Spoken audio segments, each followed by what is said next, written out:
আমি যেটা মনে করি যে আমরা বিগত ১৭ বছর যে ফেসিবাদী শাসন ব্যবস্থার মধ্যে ছিলাম, সেই একজন ফেসিস্ট সে হচ্ছে গোড়ায় বসে মোড়লের মতো দেশে সব কিছু নিয়ন্ত্রণ করছে। সেই ফেসিস্টকে যখন আমরা সরিয়ে দিয়েছি, আমরা ওই ফেসিবাদী ব্যবস্থার যেই স্বরূপ সেটার আমরা দেখতে চাই না।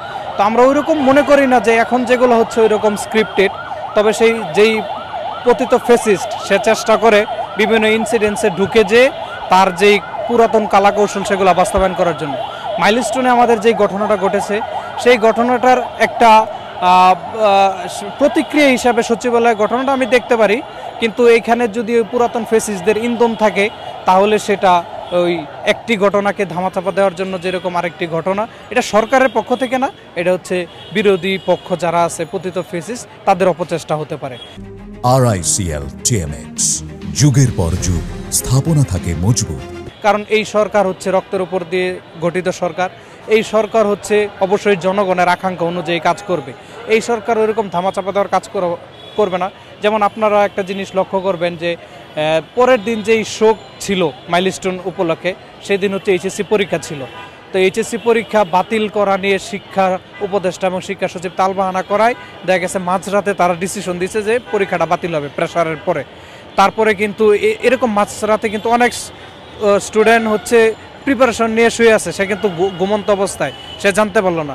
এইসব কারণে দেখা গেছে দেখবেন যে আপনার শিক্ষা সচিবকে কিন্তু অপসারণ করা হয়েছে। এত রাতে কেন দেওয়া হলো, এটা কেন আগে দেওয়া হলো না? তো আমরা ওইরকম মনে করি না এই সরকারের আমলে ধামাচাপা দেওয়ার মতো কিছু ঘটবে।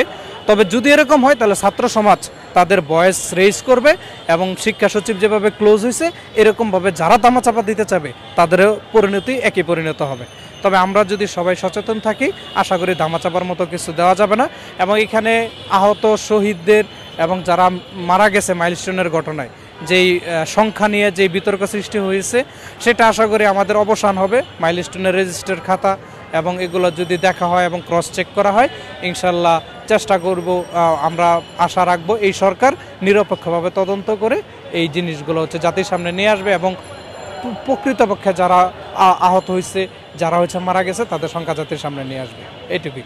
তবে আমি মনে করি না যে এখন আগের মতো ধামাচাপা দেওয়ার মতো একটা ইনসিডেন্টের পর আরেকটা ইনসিডেন্ট ঘটে, এটা আমি মনে করি না আর কি। আমি বলতে চাচ্ছি, আমাদের বাংলাদেশ একটা নৈরাজ্য সৃষ্টি একটা সংগঠন ছিল আওয়ামী লীগ, যেটা মিডিয়া ভাই আপনারা জানিয়ে অবগত।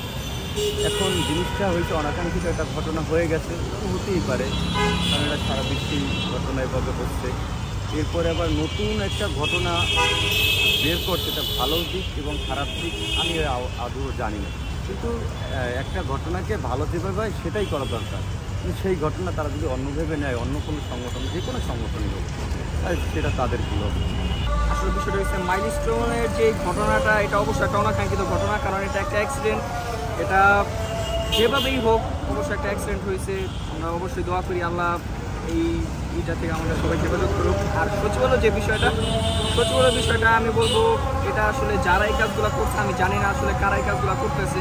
স্টুডেন্টদের ব্যানারে এসে যারা এই কাজগুলো করবে বা করতেছে, আমি মনে করি এটা আমাদের প্রত্যেকটা নাগরিকের, আমরা যারা স্টুডেন্ট আছি বা আমরা যারা এই সাধারণ নাগরিক যারা আছে, আমাদের সকলের সচেতন হওয়া উচিত। কারণ সচিবালয়ের যে ঘটনাগুলো আমরা এখন সোশ্যাল মিডিয়াতে দেখতেছি যে বিভিন্ন সংগঠন থেকে আসতেছে। আর সবচেয়ে বড় কথা হলো, এখন বর্তমানে একটা নিষিদ্ধ সংগঠন আছে বাংলাদেশ ছাত্রলীগ, যেটা নিষিদ্ধ সংগঠন। এই সংগঠনের এখন যারা নেতাকর্মীরা আছে, তারা এখন বিভিন্ন সংগঠনের সাথে তারা জড়িত হয়ে তারা বিভিন্ন নৈরাজ্য সৃষ্টি করবে। তাই আমি মনে করি যেহেতু স্টুডেন্টদের 6টা দফা সরকার মেনে নিয়েছে, এর পরবর্তীতে আবার কেউ এখানে কোনো নৈরাজ্য সৃষ্টি না করাটাই ভালো। আমি মনে করি আমাদের সকলের সচেতন থাকা উচিত।